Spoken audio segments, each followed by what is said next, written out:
Tuto tayo ng pork binagoman, maghiwa na tayo ng bawang, sibuyas. Pakulan na rin natin yung baboy. Pagkaras natin po, lagyan tayo mantika. Isa na agad natin yung bawang, sibuyas.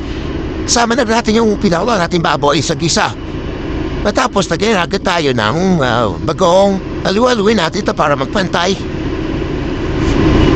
Aluwa lang ng konti para magpantay-pantay siya. Tapos, lagyan rin tayo ng konting tubig. Tapos, paunuan lang natin ito. Lagyan natin tayo ng suha. Tapos, lagyan rin tayo ng konting paminta, pampalasa. Tapos na to, konting halo na lang.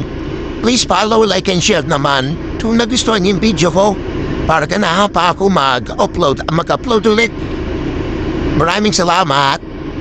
Luto na to. Akain na tayo. Liga na, sarap to.